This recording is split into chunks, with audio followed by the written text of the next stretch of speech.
2-butane on chlorination. So first structure வச்சுப்போம் meth, eth, pro, but. Okay. So 1, 2, 3, 4. Second positionல iron இருக்குது அப்படிதானா? So rest everything hydrogen use பண்ணி balance பண்ணிக்கோங்க. ஒரு கார்பனை சுத்தி 4 bonds இருக்கிற மாதிரி பார்த்துக்கோங்க. ஓகேவா? So இது chlorination பண்றோம்னு சொல்றாங்க. ஓகேவா? இதுல எலக்ட்ரோபிலிக் அடிஷன் தான் நடக்க போகுது. ஓகேவா? ஸோ நம்மளுக்கு திடீர்னு டவுட் வரும், ஏன் ஃப்ரீ ரேடிக்கல் சப்ஸ்டிடியூஷன் நடக்கக்கூடாது? லைக் ஃப்ரீ ரேடிக்கல் ஜென்ரலா நம்ம ஆல்கைன்ல பார்ப்போம்ல, இப்போ CH4 இருந்துச்சுன்னா இப்போ நீங்க குளோரின் ஆட் பண்ணி HNU போட்டீங்க அப்படின்னா CH3Cl வரும். ஸோ இது வந்து என்னது, சப்ஸ்டிடியூஷன் ரியாக்ஷன் அப்படிதானா?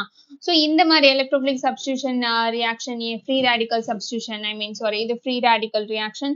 ஸோ இது மாதிரி ஏன் நடக்கக்கூடாது அப்படின்னா, அது ஜென்ரலி ஆல்கேன்ல நடக்கும், இல்லாட்டி அலைலிக் பொசிஷன்ஸ்ல நடக்கும். ஸோ நம்மளுக்கு இங்க வந்து பெருசா அந்த மாதிரி நடக்காது. ஓகே, நம்ம இந்த ஃப்ரீ ரேடிக்கல்லாம் இதுல பெருசா நடக்க சான்ஸே இல்லை. ஸோ இதுல எலக்ட்ரோபிலிக் அடிஷன் ரியாக்ஷன் தான் நடக்கும். ஸோ நம்மளுக்கு குளோரின் இருக்கும், அதுக்கப்புறமா CCl4 அது சால்வெண்டா இருக்கும். ஸோ இதுல எலக்ட்ரோஃபைல் எப்படி இருக்கும் அப்படின்னா Cl+ இருக்கும். ஓகேவா?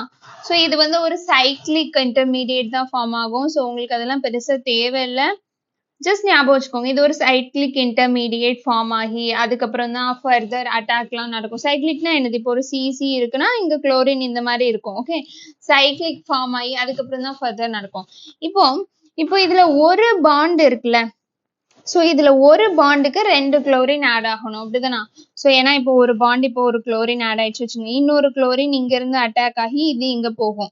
ஸோ பேசிக்கா எப்படி இருக்கும் அப்படின்னா, ஒரு Cl இப்படி அட்டாக் ஆகும். ஸோ ஃபர்ஸ்ட் எப்படி கிடைக்கும் அப்படின்னா, ஸோ ஃபர்ஸ்ட் நான் போடுறேன், ஒரு Cl ஒரு பாண்டுக்கு ஒரு Cl அட்டாச் ஆயிடுச்சு. ஓகேவா? ஸோ ஃபர்தரா இன்னொருக்கா குளோரினேஷன் நடந்து என்ன ஆகும் அப்படின்னா, சிங்கிள் பாண்ட் C, ரெண்டு சைடும் ரெண்டு Cl. ஸோ ஒரு பாண்டுக்கு 2 Cl அந்த மாதிரி ஞாபகம் வச்சுக்கோங்க. ஓகேவா? ஸோ இதுதான் உங்களுக்கு ஃபைனல் ப்ராடக்டா கிடைக்கும். ஸோ இதை நேமிங் பண்ணலாமா? So 1, 2, 3 and 4. ஸோ 2, 2, 3, 3 டெட்ராக்ளோரோ பியூட்டைன், அதுதானே கரெக்ட் ஆன்சர். ஸோ 2லயும் 3லயும் டெட்ராக்ளோரோ இருக்கு, butane. So option D is correct answer. ஓகேவா? சரி, நீங்க கன்ஃபியூஸ் பண்ணிடக்கூடாது. உங்களுக்கு மேபி ஃப்ரீ ரேடிக்கல் நடக்குமோ? ஃப்ரீ ரேடிக்கல் எப்போ நடக்கும் அப்படின்னா ஆல்கேன்ல நடக்கும். ஓகே, அப்புறம் அலைலிக்னா என்னது, ஒரு டபுள் பாண்ட் இருக்கு, அதுக்கப்புறம் ஒரு CH2 இருக்குன்னா இந்த இடத்துல, ஸோ இந்த இடத்துல மேபி நடக்கலாம். அலைலிக் பொசிஷன் இதை சொல்லுவாங்க. இப்போ ஒரு பென்சீன் இருக்குது, ஸோ இந்த இடம் அலைலிக் பொசிஷன், அந்த இடத்துல மேபி நடக்கலாம் ப்ரோமினேஷன். ஓகே, பட் தென் இங்க நடக்காது. Okay, thank you.